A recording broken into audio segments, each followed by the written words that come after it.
Hi guys, welcome to Pinnacle Skill and Management channel. I am Syed Mohammad Ali और मैं हूं आपके साथ इंटरेक्शन करता आपकी डेवलपमेंट के लिए। आज हमारे पास एक बहुत ही डिफरेंट किस्म का टॉपिक है कि एक विनिंग कॉल जो कि एक सेल्समैन या एक सेल्स पर्सन जो है एक कॉल को कमिट करवा लेता है अपने कस्टमर के साथ और उसके बाद वो कॉल खराब हो जाती है। तो आखिर ऐसे कौन से अवामिल हैं जो इस कॉल को अचानक खराब कर देते हैं और उसको किस तरीके से आप स्टॉप कर सकते हैं ताकि आप अपनी एक विनिंग कॉल को हमेशा विनिंग कॉल में रखें। तो गैस चलते हैं आज की वीडियो की तरफ। तीन इंपॉर्टेंट ऐसे फैक्टर होते हैं जो आपकी विनिंग कॉल को जाया कर देते हैं। जनाब, इसका पहला फैक्टर है ओवर सेलिंग। ओवर सेलिंग से मुराद जब आप एक प्रोडक्ट को बेच देते हैं और कस्टमर आपसे उस प्रोडक्ट को बाय कर देता है। इस प्रोसेस को कंप्लीट होने के बावजूद सेल्समैन का अपनी प्रोडक्ट के बारे में मजीद फीचर एंड बेनिफिट को कम्युनिकेट करना एक ऐसी सिचुएशन को इनवाइट करता है जहां पर कस्टमर किसी जगह आकर भी एक ऑब्जेक्शन रेज कर देता है और वो जो बाई की हुई प्रोडक्ट है वो दोबारा रिटर्न हो जाती है और आपकी सेल्स जो है सेल्स कॉल जो है सेल्स फेलियर में चली जाती है। आइए इसकी एक मिसाल लेते हैं। एक मेडिकल रिप्रेजेंटेटिव ने एक डॉक्टर को अपने एक मल्टीविटामिन ब्रांड्स के ऊपर कन्विंस किया और फाइनली डॉक्टर ने उसको सिग्नल दिया, बाइंग सिग्नल दिया कि yes he is ready to purchase और टू प्रिस्क्राइब हिज प्रोडक्ट। और उस बाइंग एरा के अंदर जो चीजें थी जिसमें बहुत सारी चीजें ऐसी थी जो उसने टेक्निकली उस डॉक्टर से डिस्कस करी। इस कमिटमेंट के बाद मेडिकल रैप ने कहा कि क्योंकि अब डॉक्टर ने मुझसे ये प्रोडक्ट तो परचेज कर लिए तो मैं अपनी इन फीचर एंड बेनिफिट को री इंडोर्स कर देता हूं ताकि ये डॉक्टर जो है कहीं और ना जा सके और उसको कुछ एडिशनल बेनिफिट भी बताता हूं ताकि इसका बाइंग जो एटीट्यूड है वो लॉन्ग टर्म कंटिन्यू है। और उसके ऊपर वो कहना शुरू करता है कि डॉक्टर साहब ये देखिए मैंने उसने अपनी बॉटल में से या अपनी स्ट्रिप के अंदर से वो टैबलेट निकाल के देखिए ये हमारी जो है टैबलेट है इस कलर की है और इस तरीके की। और अचानक डॉक्टर की निगाह पड़ती है और वो कहता है यार बात सुनो, ये तुम्हारी टैबलेट का साइज तो बहुत बड़ा है और अगर मैं ये प्रेगनेंसी के अंदर या गायनी में देता हूँ तो वैसे ही पेशेंट तो बड़े एलर्जिक होते हैं खवातीन इससे कि बड़ी बड़ी टैबलेटें इतनी खाना पड़ती हैं। तो वो किस तरीके से यार ये तुम्हारी टैबलेट लेगी। अब वो उसको जस्टिफाई करना शुरू करते हैं, उसके अगेंस्ट आर्गूमेंट स्टार्ट करते हैं कि नहीं डॉक्टर साहब ऐसा तो नहीं है और ये हमारी इतनी प्रोडक्ट बिकती है, इतनी एक्सेप्टेबिलिटी, इतनी वो कहते हैं नहीं देखो अभी मैं इस ब्रांड को पैटर्नाइज कर रहा हूँ, ठीक है इसमें माना कि आपके ब्रांड के अंदर कुछ चीजें ऐसी हैं लेकिन इसमें सबसे अच्छी बात यह है कि मुझे आज तक किसी पेशेंट ने कंप्लेन नहीं करी, जबकि इससे पहले भी मैं कुछ और ब्रांड्स भी लिखता रहा तो मेरे पास कंप्लेन एक ही आई और वो कंप्लेन ये थी कि डॉक्टर साहब ये टैबलेट का साइज बहुत बड़ा है, प्लीज या तो सिरप दे दें या फिर कोई एक जो है स्मॉल टैबलेट दे दें।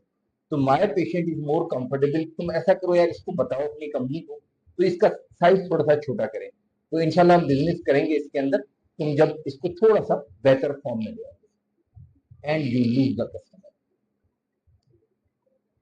Why you lose the customer? Because you did over selling. जब प्रोडक्ट बिक गई इसके बावजूद आपने फिर प्रोडक्ट को बेचने की कोशिश करी और उस नतीजे के तौर के ऊपर आपकी सेल्स कॉल जो है वो एक सेल्स फेलियर कॉल के अंदर कन्वर्ट हो गई। तो गैस कभी भी ऐसा ना करें, जब आपका कस्टमर आपको बैग सिग्नल दे दे आप कॉल को क्लोज करें और अपने वहां से मूव करें, राइट। सेकेंड इंपॉर्टेंट चीज जो है वो है एक इनएप्रोप्रिएट इंफॉर्मेशन का अपने कस्टमर को कम्युनिकेट करना। मिसाल के तौर पर बार दफा डॉक्टर जो है आपसे आपकी प्रोडक्ट की प्राइस पूछता है और कई दफा मेडिकल रिप्रेजेंटेटिव या सेल्स पर्सन ऐसा करता है कि उसकी प्राइस को कम बताता है इसलिए कि वो ये समझता है कि कोई कौन सा इस डॉक्टर ने इस प्रोडक्ट को परचेज करना है, ये तो प्रिस्क्राइब करेगा, जब ये प्रिस्क्राइब करेगा तो पेशेंट बाहर से परचेज करेगा तो डॉक्टर को इस प्राइस के बारे में क्या इल्म होगा कि इसकी प्राइस क्या है। तो वो एक प्रोडक्ट की प्राइस को गलत कोट कर देता है वहां पे। और फिर ऐसा होता है कि 2 4 5 7 पेशेंट के बाद किसी एक पेशेंट ने आके कंप्लेन करता है कि डॉक्टर साहब ये तो बहुत महंगी है, तो वो पूछता है कि भाई इतने की इसकी प्राइस है, कितने की मिल रही है, वो कहते हैं इतने की प्राइस है, वो कहेगा नहीं, उसके जहन में आता है कि मेडिकल रिप्रेजेंटेटिव ने तो मुझे ये प्राइस बताई थी, वो कहता है नहीं बॉटल लेके आओ। वो बॉटल मंगवाता है, वो बॉटल के ऊपर देखता है प्राइस कुछ और होती है। अब वो आपकी प्रोडक्ट न सिर्फ ये कि लिखना स्टॉप कर देता है बल्कि वो तमाम प्रोडक्ट जो वो आपकी पेट्रोनाइज कर रहा होता है उसके ऊपर उसका एक क्वेश्चन मार्क आ जाता है कि ये जो रिप्रेजेंटेटिव है he is not right message communicator, ये बीच के अंदर मैनिपुलेशन कर रहा है सेल्स के लिए। तो हो सकता है कि न सिर्फ ये कि आपकी वो प्रोडक्ट बल्कि इसके अलावा आपकी मजीद प्रोडक्ट जो है वो भी बैंड हो जाए और डॉक्टर उनको भी लिखना छोड़ दें। या एक आप छोटी सी और एग्जांपल ले लें कि सम टाइम डॉक्टर को जब आप अपनी प्रोडक्ट डिटेल करते हैं तो डॉक्टर आपसे पूछता है ओके प्रोडक्ट अवेलेबल है,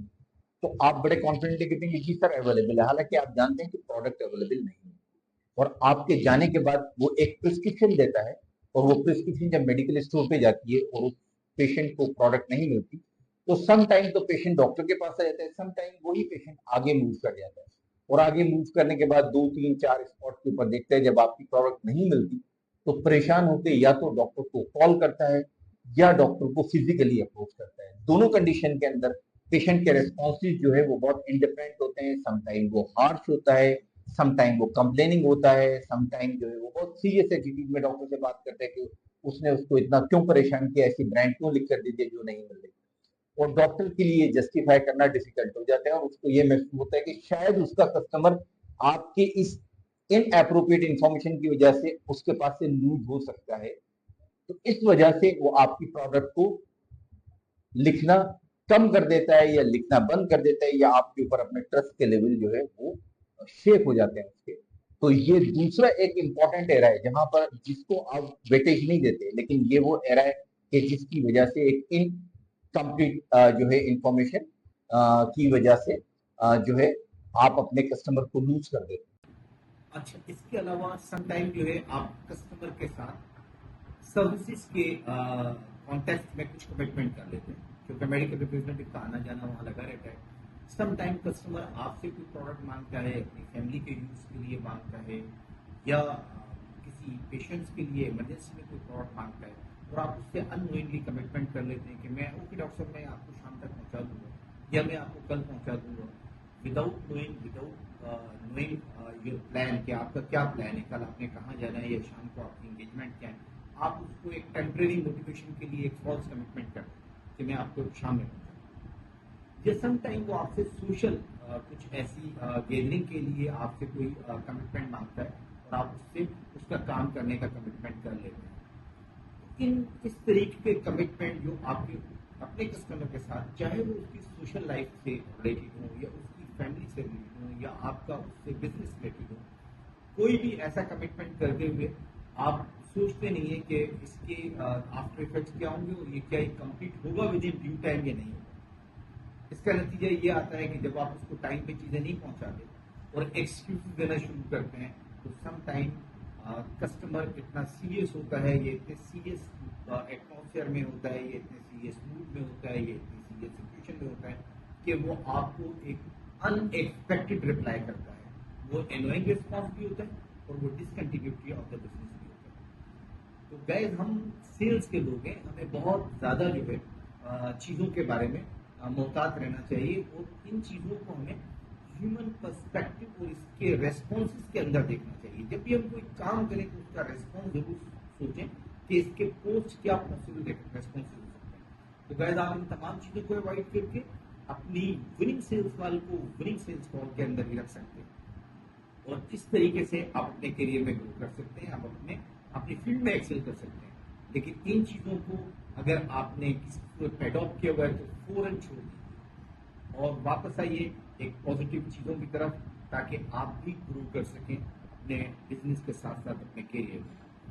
गाइस अगर आपको आज की हमारी ये वीडियो पसंद आई है तो आप इसको लाइक करें, हमारे चैनल को सब्सक्राइब करें और बेल आइकन के बटन को जरूर दबाएं ताकि हमारी तमाम प्रोफेशनल वीडियोस आपके पास टाइम पर पहुंच सकें। सो मिलते हैं अगली वीडियो में एक नए टॉपिक के साथ। बाय।